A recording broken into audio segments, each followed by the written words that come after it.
اللہ کے نام سے شروع جو نہایت مہربان ہمیشہ رحم فرمانے والا ہے۔ تمام تعریفیں اللہ ہی کے لیے ہیں جس نے اپنے محبوب و مقرب بندے پر کتاب عظیم نازل فرمائی اور اس میں کوئی کجی نہ رکھی، اسے سیدھا اور معتدل بنایا تاکہ وہ منکرین کو اللہ کی طرف سے آنے والے شدید عذاب سے ڈرائے اور مومنین کو جو نیک اعمال کرتے ہیں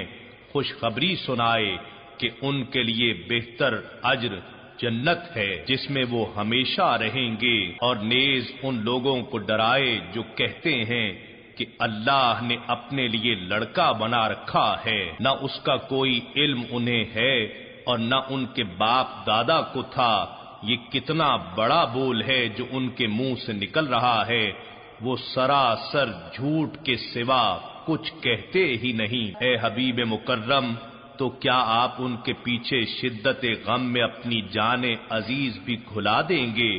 اگر وہ اس کلام ربانی پر ایمان نہ لائے؟ اور بے شک ہم نے ان تمام چیزوں کو جو زمین پر ہیں اس کے لیے باعث زینت و آرائش بنایا تاکہ ہم ان لوگوں کو جو زمین کے باسی ہیں آزمائیں کہ ان میں سے با اعتبار عمل کون بہتر ہے، اور بے شک ہم ان تمام چیزوں کو جو اس روئے زمین پر ہیں نابود کر کے بنجر میدان بنا دینے والے ہیں۔ کیا آپ نے یہ خیال کیا ہے کہ کہف و رقیم یعنی غار اور لوح غار یا وادی رقیم والے ہماری قدرت کی نشانیوں میں سے کتنی عجیب نشانی تھے؟ وہ وقت یاد کیجئے جب چند نوجوان غار میں پناہ گزین ہوئے تو انہوں نے کہا، اے ہمارے رب، ہمیں اپنی بارگاہ سے رحمت عطا فرما اور ہمارے کام میں راہ یابی کے اسباب مہیا فرما۔ بس ہم نے اس غار میں گنتی کے چند سال ان کے کانوں پر تھپکی دے کر انہیں سلا دیا، پھر ہم نے انہیں اٹھا دیا کہ دیکھیں دونوں گروہوں میں سے کون اس مدت کو صحیح شمار کرنے والا ہے جو وہ غار میں ٹھہرے رہے۔ اب ہم آپ کو ان کا حال صحیح صحیح سناتے ہیں۔ بے شک وہ چند نوجوان تھے جو اپنے رب پر ایمان لائے اور ہم نے ان کے لیے نور ہدایت میں اور اضافہ فرما دیا، اور ہم نے ان کے دلوں کو اپنے رب و نسبت سے مضبوط و مستحکم فرما دیا۔ جب وہ اپنے بادشاہ کے سامنے کھڑے ہوئے تو کہنے لگے،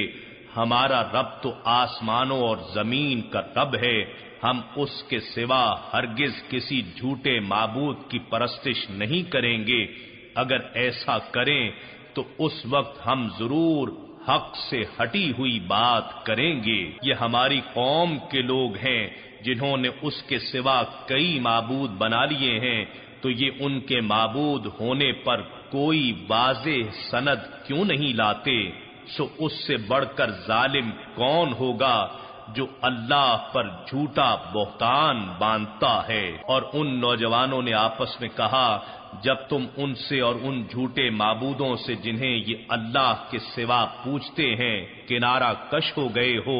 تو تم اس غار میں پناہ لے لو، تمہارا رب تمہارے لیے اپنی رحمت کشادہ فرما دے گا اور تمہارے لیے تمہارے کام میں سہولت مہیا فرما دے گا۔ اور آپ دیکھتے ہیں جب سورج طلوع ہوتا ہے تو ان کے غار سے دائیں جانب ہٹ جاتا ہے، اور جب غروب ہونے لگتا ہے تو ان سے بائیں جانب کترا جاتا ہے، اور وہ اس غار کے کشادہ میدان میں لیٹے ہیں۔ یہ سورج کا اپنے راستے کو بدل لینا اللہ کی قدرت کی بڑی نشانیوں میں سے ہے۔ جسے اللہ ہدایت فرما دے سو وہی ہدایت یافتہ ہے، اور جسے وہ گمراہ ٹھہرا دے تو آپ اس کے لیے کوئی ولی مرشد یعنی راہ دکھانے والا مددگار نہیں پائیں گے۔ اور اے سننے والے، تو انہیں دیکھے تو بیدار خیال کرے گا حالانکہ وہ سوئے ہوئے ہیں، اور ہم وقفوں کے ساتھ انہیں دائیں جانب اور بائیں جانب کروٹیں بدلاتے رہتے ہیں، اور ان کا کتا ان کی چوکھٹ پر اپنے دونوں بازو پھیلائے بیٹھا ہے۔ اگر تو انہیں جھانک کر دیکھ لیتا تو ان سے پیٹھ پھیر کر بھاگ جاتا، اور تیرے دل میں ان کی دہشت بھر جاتی، اور اسی طرح ہم نے انہیں اٹھا دیا تاکہ وہ آپس میں دریافت کریں۔ چنانچہ ان میں سے ایک کہنے والے نے کہا، تم یہاں کتنا عرصہ ٹھہرے ہو؟ انہوں نے کہا، ہم یہاں 1 دن یا اس کا بھی کچھ حصہ ٹھہرے ہیں۔ بالآخر کہنے لگے، تمہارا رب ہی بہتر جانتا ہے کہ تم یہاں کتنا عرصہ ٹھہرے ہو، سو تم اپنے میں سے کسی ایک کو اپنا یہ سکہ دے کر شہر کی طرف بھیجو،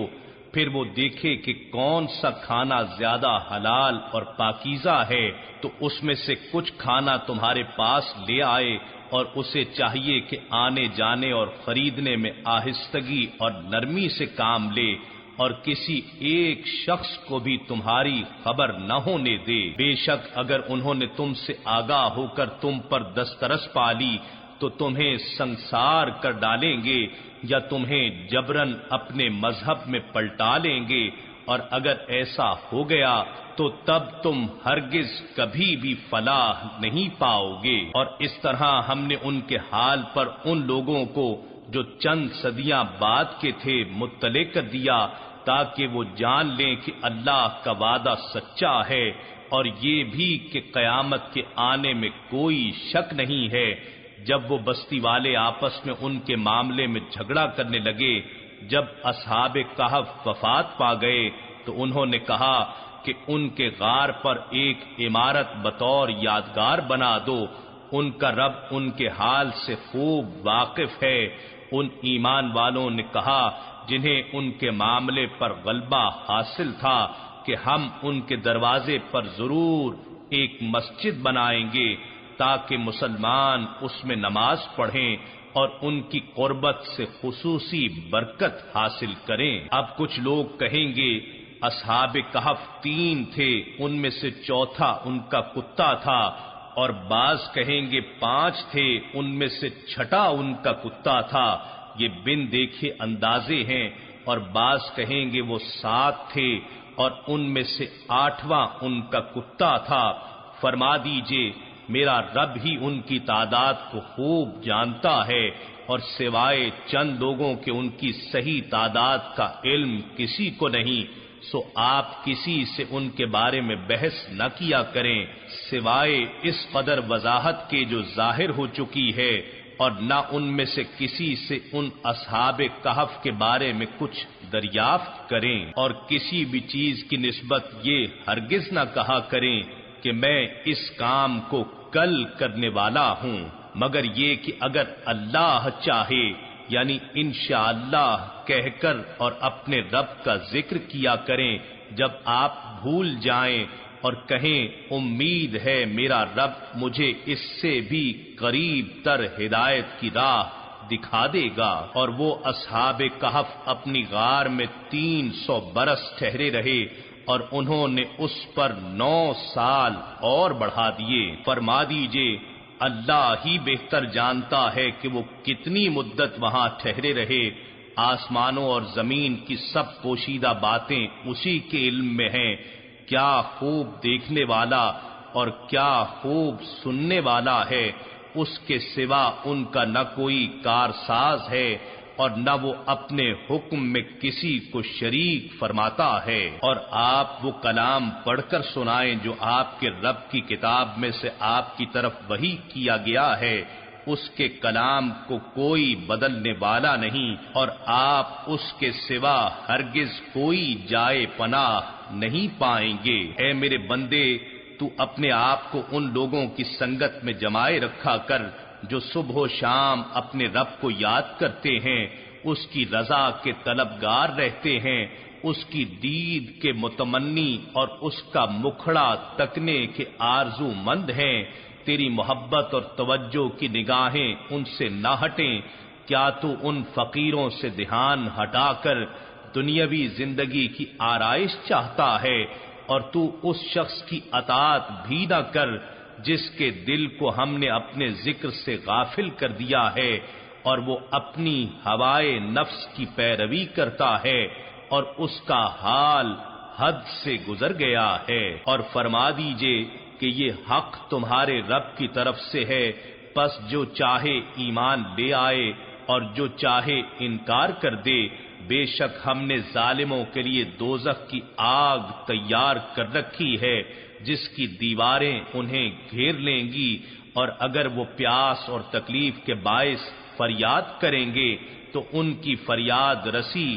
ایسے پانی سے کی جائے گی جو پگھلے ہوئے تانبے کی طرح ہوگا، جو ان کے چہروں کو بھون دے گا۔ کتنا برا مشروب ہے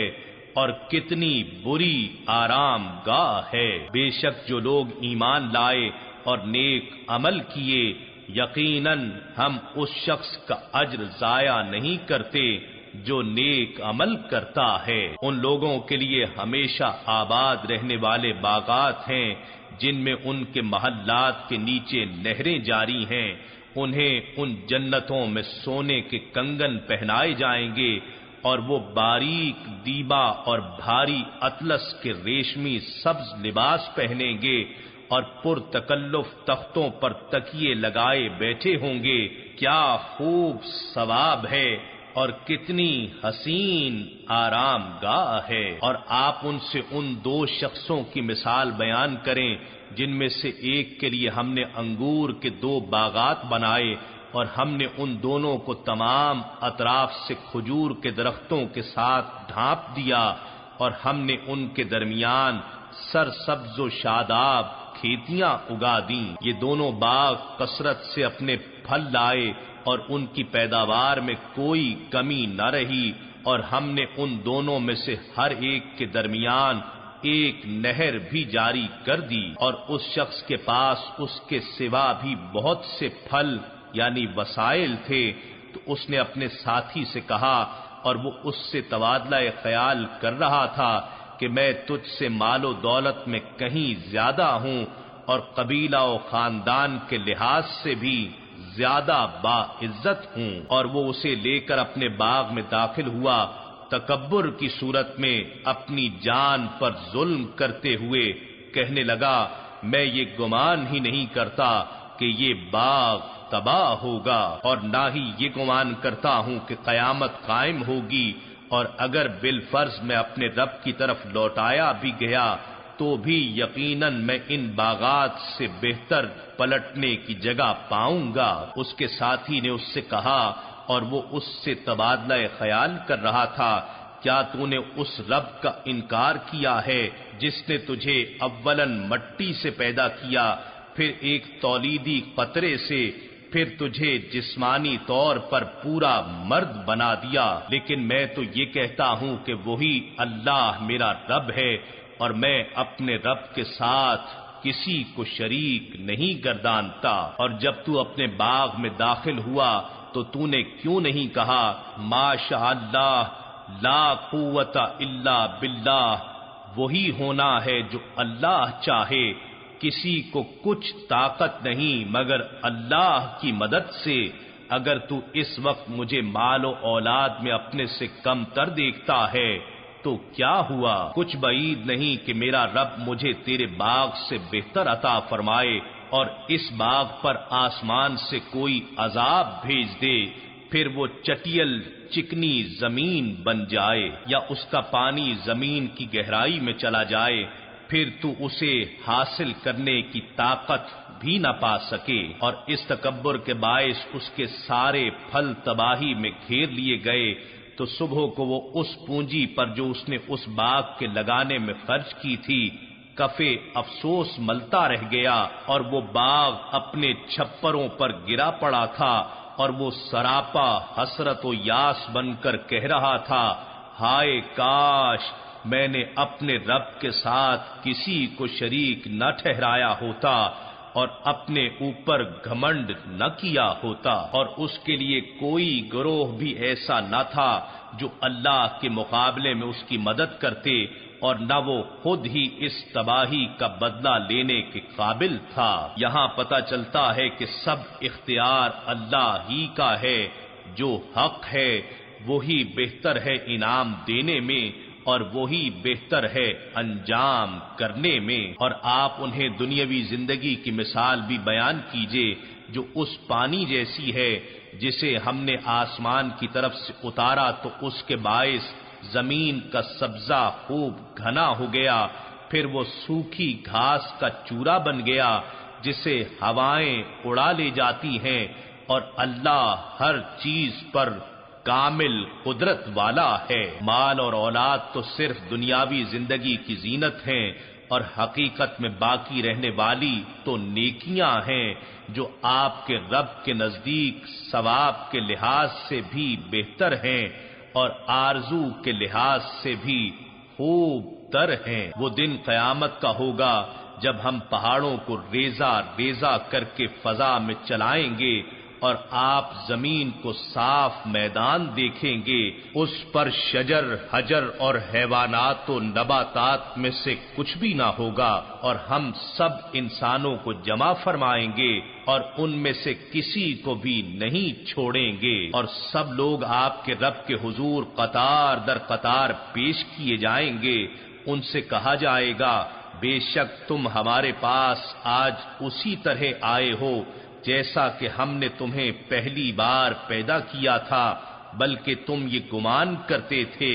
کہ ہم تمہارے لیے ہرگز وعدے کا وقت مقرر ہی نہیں کریں گے، اور ہر ایک کے سامنے اعمال نامہ رکھ دیا جائے گا۔ سو آپ مجرموں کو دیکھیں گے، وہ ان گناہوں اور جرموں سے خوف زدہ ہوں گے جو اس اعمال نامے میں درج ہوں گے، اور کہیں گے ہائے ہلاکت، اس اعمال نامے کو کیا ہوا ہے؟ اس نے نہ کوئی چھوٹی بات چھوڑی ہے اور نہ کوئی بڑی بات، مگر اس نے ہر بات کو شمار کر لیا ہے، اور وہ جو کچھ کرتے رہے تھے اپنے سامنے حاضر پائیں گے، اور آپ کا رب کسی پر ظلم نہ فرمائے گا۔ اور وہ وقت یاد کیجئے جب ہم نے فرشتوں سے فرمایا کہ تم آدم علیہ السلام کو سجدہ تعظیم کرو، سو ان سب نے سجدہ کیا سوائے ابلیس کے۔ وہ ابلیس جنات میں سے تھا تو وہ اپنے رب کی طاعت سے باہر نکل گیا۔ کیا تم اس کو اور اس کی اولاد کو مجھے چھوڑ کر دوست بنا رہے ہو، حالانکہ وہ تمہارے دشمن ہیں؟ یہ ظالموں کے لیے کیا ہی برا بدل ہے جو انہوں نے میری جگہ منتخب کیا ہے۔ میں نے نہ تو انہیں آسمانوں اور زمین کی تخلیق پر معاونت یا گواہی کے لیے بلایا تھا، اور نہ خود ان کی اپنی تخلیق کے وقت، اور نہ ہی میں ایسا تھا کہ گمراہ کرنے والوں کو اپنا دست و بازو بناتا۔ اور وہ دن یاد کرو جب اللہ فرمائے گا انہیں پکارو جنہیں تم میرا شریک گمان کرتے تھے، سو وہ انہیں بلائیں گے مگر وہ انہیں کوئی جواب نہ دیں گے، اور ہم ان کے درمیان ایک وادی جہنم کو ہلاکت کی جگہ بنا دیں گے، اور مجرم لوگ آتش دوزخ کو دیکھیں گے تو جان لیں گے کہ وہ یقیناً اسی میں گرنے والے ہیں، اور وہ اس سے گریز کی کوئی جگہ نہ پا سکیں گے۔ اور بے شک ہم نے اس قرآن میں لوگوں کے لیے ہر طرح کی مثال کو انداز بدل بدل کر بار بار بیان کیا ہے، اور انسان جھگڑنے میں ہر چیز سے بڑھ کر ہے۔ اور لوگوں کو جبکہ ان کے پاس ہدایت آ چکی تھی، کسی نے اس بات سے منع نہیں کیا تھا کہ وہ ایمان لائیں اور اپنے رب سے مغفرت طلب کریں، سوائے اس انتظار کے کہ انہیں اگلے لوگوں کا طریقہ ہلاکت پیش آئے یا عذاب ان کے سامنے آ جائے۔ اور ہم رسولوں کو نہیں بھیجا کرتے مگر لوگوں کو خوشخبری سنانے والے اور ڈر سنانے والے بنا کر، اور کافر لوگ ان رسولوں سے بےہودہ باتوں کے سہارے جھگڑا کرتے ہیں تاکہ اس باطل کے ذریعے حق کو زائل کر دیں، اور وہ میری آیتوں کو اور اس عذاب کو جس سے وہ ڈرائے جاتے ہیں ہنسی مذاق بنا لیتے ہیں۔ اور اس شخص سے بڑھ کر ظالم کون ہوگا جسے اس کے رب کی نشانیاں یاد دلائی گئیں تو اس نے ان سے روگردانی کی اور ان بدعمالیوں کو بھول گیا جو اس کے ہاتھ آگے بھیج چکے تھے۔ بے شک ہم نے ان کے دلوں پر پردے ڈال دیے ہیں کہ وہ اس حق کو سمجھ نہ سکیں، اور ان کے کانوں میں بوجھ پیدا کر دیا ہے کہ وہ اس حق کو سن نہ سکیں، اور اگر آپ انہیں ہدایت کی طرف بلائیں تو وہ کبھی بھی قطعاً ہدایت نہیں پائیں گے۔ اور آپ کا رب بڑا بخشنے والا صاحب رحمت ہے، اگر وہ ان کے کیے پر ان کا مواخذہ فرماتا تو ان پر یقیناً جلد عذاب بھیجتا، بلکہ ان کے لیے تو وقت وعدہ مقرر ہے، جب وہ وقت آئے گا تو اس کے سوا ہرگز کوئی جائے پناہ نہیں پائیں گے۔ اور یہ بستیاں ہیں ہم نے جن کے رہنے والوں کو ہلاک کر ڈالا جب انہوں نے ظلم کیا، اور ہم نے ان کی ہلاکت کے لیے ایک وقت مقرر کر رکھا تھا۔ اور وہ واقعہ بھی یاد کیجئے جب موسیٰ علیہ السلام نے اپنے جوان سال ساتھی اور خادم یوشع بن نون علیہ السلام سے کہا، میں پیچھے نہیں ہٹ سکتا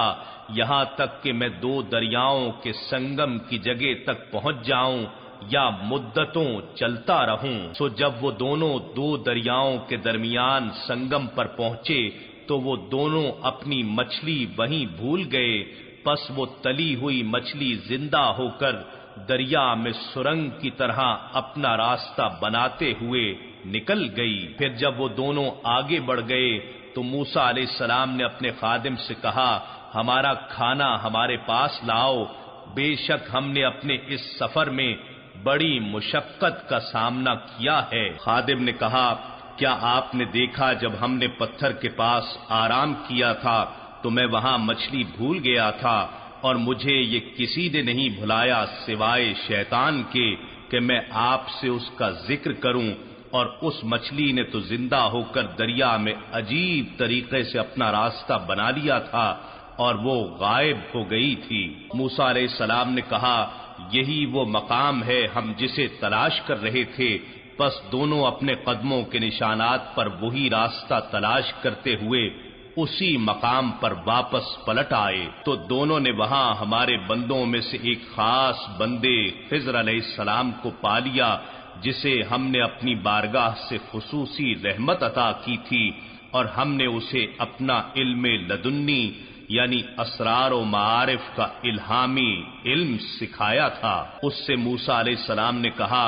کیا میں آپ کے ساتھ اس شرط پر رہ سکتا ہوں کہ آپ مجھے بھی اس علم میں سے کچھ سکھائیں گے جو آپ کو بغرض ارشاد سکھایا گیا ہے؟ اس خضر علیہ السلام نے کہا،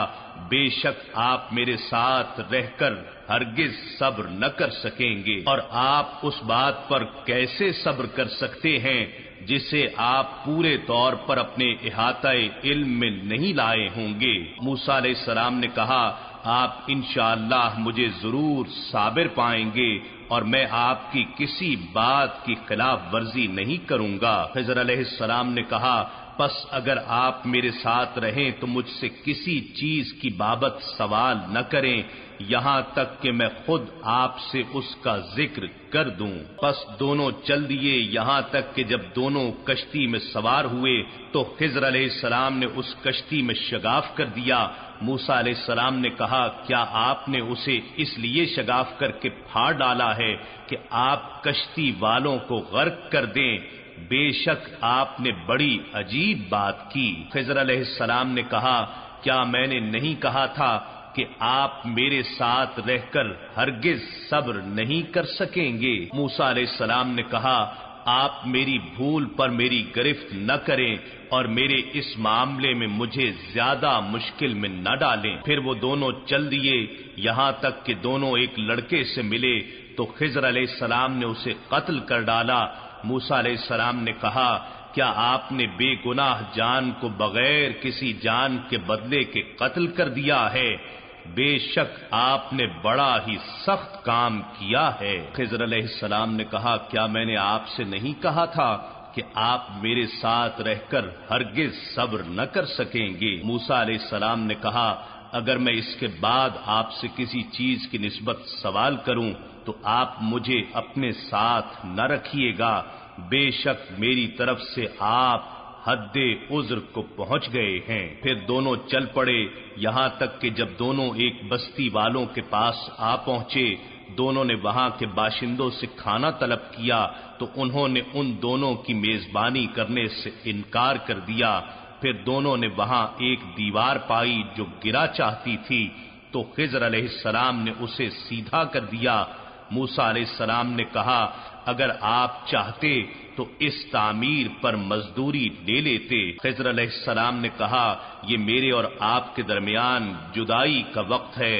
اب میں آپ کو ان باتوں کی حقیقت سے آگاہ کیے دیتا ہوں جن پر آپ صبر نہیں کر سکے۔ وہ جو کشتی تھی سو وہ چند غریب لوگوں کی تھی، وہ دریا میں محنت مزدوری کیا کرتے تھے، بس میں نے ارادہ کیا کہ اسے عیب دار کر دوں، اور اس کی وجہ یہ تھی کہ ان کے آگے ایک جابر بادشاہ کھڑا تھا جو ہر بے عیب کشتی کو زبردستی مالکوں سے بلا معاوضہ چھین رہا تھا، اور وہ جو لڑکا تھا تو اس کے ماں باپ صاحب ایمان تھے، بس ہمیں اندیشہ ہوا کہ یہ اگر زندہ رہا تو کافر بنے گا اور ان دونوں کو بڑا ہو کر سرکشی اور کفر میں مبتلا کر دے گا۔ بس ہم نے ارادہ کیا کہ ان کا رب انہیں ایسا بدل عطا فرمائے جو پاکیزگی میں بھی اس لڑکے سے بہتر ہو اور شفقت و رحم دلی میں بھی والدین سے قریب تر ہو۔ اور وہ جو دیوار تھی تو وہ شہر میں رہنے والے 2 یتیم بچوں کی تھی،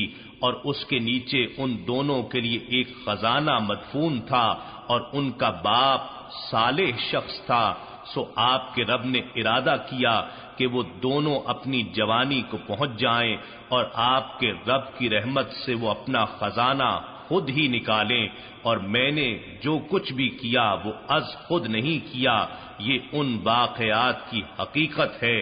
جن پر آپ صبر نہ کر سکے۔ اور اے حبیب معظم، یہ آپ سے ذوالقرنین کے بارے میں سوال کرتے ہیں، فرما دیجئے میں ابھی تمہیں اس کے حال کا تذکرہ پڑھ کر سناتا ہوں۔ بے شک ہم نے اسے زمانہ قدیم میں زمین پر اقتدار بخشا تھا، اور ہم نے اس کی سلطنت کو تمام وسائل و اسباب سے نوازا تھا، بس وہ مزید اسباب کے پیچھے چل پڑا، یہاں تک کہ وہ غروب آفتاب کی سمت آبادی کے آخری کنارے پر جا پہنچا۔ وہاں اس نے سورج کے غروب کے منظر کو ایسے محسوس کیا جیسے وہ کیچڑ کی طرح سیاہ رنگ پانی کے گرم چشمے میں ڈوب رہا ہو، اور اس نے وہاں ایک قوم کو آباد پایا۔ ہم نے فرمایا اے ذوالقرنین، یہ تمہاری مرضی پر منحصر ہے، خواہ تم انہیں سزا دو یا ان کے ساتھ اچھا سلوک کرو۔ ذوالقرنین نے کہا جو شخص کفر و فسق کی صورت میں ظلم کرے گا تو ہم اسے ضرور سزا دیں گے، پھر وہ اپنے رب کی طرف لوٹایا جائے گا، پھر وہ اسے بہت ہی سخت عذاب دے گا، اور جو شخص ایمان لے آئے گا اور نیک عمل کرے گا تو اس کے لیے بہتر جزا ہے، اور ہم بھی اس کے لیے اپنے احکام میں آسان بات کہیں گے۔ مغرب میں فتوحات مکمل کرنے کے بعد پھر وہ دوسرے راستے پر چل پڑا، یہاں تک کہ وہ طلوع آفتاب کی سمت آبادی کے آخری کنارے پر جا پہنچا۔ وہاں اس نے سورج کے طلوع کے منظر کو ایسے محسوس کیا جیسے سورج زمین کے اس خطے پر آباد ایک قوم پر ابھر رہا ہو جس کے لیے ہم نے سورج سے بچاؤ کی خاطر کوئی حجاب تک نہیں بنایا تھا، یعنی وہ لوگ بغیر لباس اور مکان کے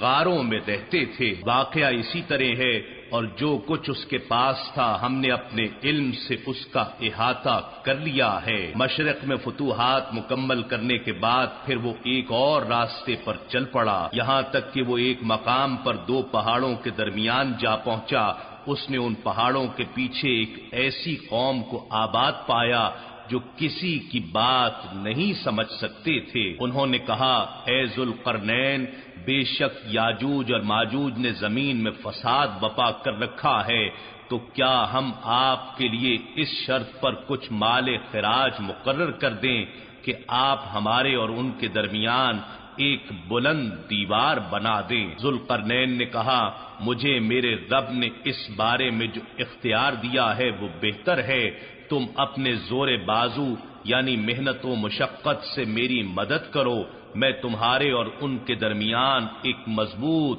دیوار بنا دوں گا. تم مجھے لوہے کے بڑے بڑے ٹکڑے لا دو. یہاں تک کہ جب اس نے وہ لوہے کی دیوار پہاڑوں کی دونوں چوٹیوں کے درمیان برابر کر دی تو کہنے لگا اب آگ لگا کر اسے دھونکو.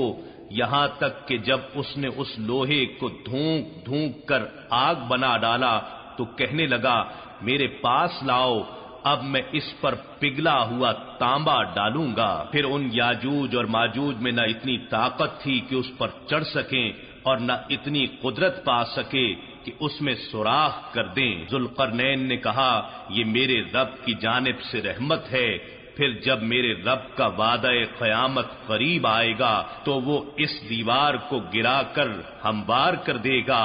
دیوار ریزہ ریزہ ہو جائے گی اور میرے رب کا وعدہ برحق ہے. اور ہم اس وقت جملہ مخلوقات یا یاجوج اور ماجوج کو آزاد کر دیں گے. وہ تیز و تند موجوں کی طرح ایک دوسرے میں گھس جائیں گے اور سور پھونکا جائے گا تو ہم ان سب کو میدان حشر میں جمع کر لیں گے. اور ہم اس دن دوزخ کو کافروں کے سامنے بالکل عیاں کر کے پیش کریں گے. وہ لوگ جن کی آنکھیں میری یاد سے حجاب غفلت میں تھیں اور وہ میرا ذکر سن بھی نہ سکتے تھے. کیا کافر لوگ یہ سمجھتے ہیں کہ وہ مجھے چھوڑ کر میرے بندوں کو کارساز بنا لیں گے؟